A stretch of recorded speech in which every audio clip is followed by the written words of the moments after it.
Hi guys, this is Tina Moenck, the author of the Soap Making Handbook Volume 1 and the creator of the e-course Masterclass Advanced Soap Formulations. This is another video in my beginner soap making series, and this is entitled To Gel or Not to Gel. Now this soap is from the previous videos, and you can see quite a difference in this soap, and that is because it is going through gel phase. And what gel phase is it's an exothermic reaction that happens in the soap. It's completely normal. It is what is creating the soap. It's called saponification. Now, you do not need gel phase to get soap. Okay, so there's, if you were wondering about that, you do not need to gel to get soap. However, the gel phase speeds up the saponification, and if you don't gel, your soap is going to be softer, and it could take longer to unmold, and it will take longer to cure. So the gel phase is, sometimes you may not want it, and sometimes you may. Okay, so my milk soaps, I do not gel because I don't want the milks to scorch. And so, but pretty much all of my soaps I let gel except for my milk ones.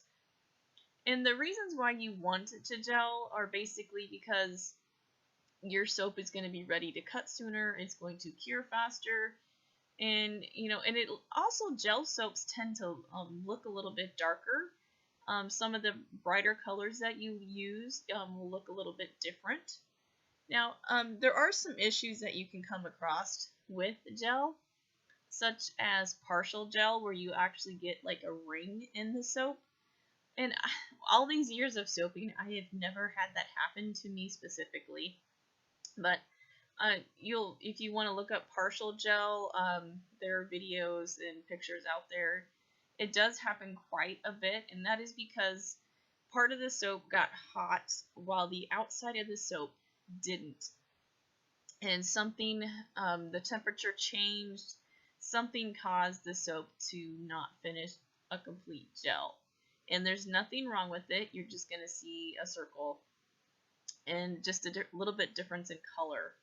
Now, I also wanted to show you my beeswax honey oatmeal soap. I do have a whole video on this one as well too. But I just wanted to show you the gel phase with this because it is so much more noticeable in this soap. And this one does have honey in it, so it does heat up a lot faster. With this soap, I will get a full gel in about 10 to 15 minutes, where another regular soap without sugar, it could take a few hours before you get that full gel. And that also depends on the temperature around. And if you're going to get gel or if you're not going to get gel, it depends on your mold. Like I do the wood molds, and they help insulate. And also covering with the towel helps insulate so you get more heat. But if you do soaps with individual molds, those aren't going to be able to get as hot. So some people will use the CPOP, the cold process oven process, to force the gel in the individual molds. So just know that if you're going to be using those tiny silicone molds or something like that, if you want gel, you're going to have to do CPOP. But the wood molds, which I have used for years and love, they're great insulators, and they really do help create gel. If you do not want to gel, you have to stop the exothermic reaction from happening. And how you do that is you need to soap much colder. You can change your water amounts. That's a little bit more advanced too. But you can also put your soap in the refrigerator. Some people put it in the freezer.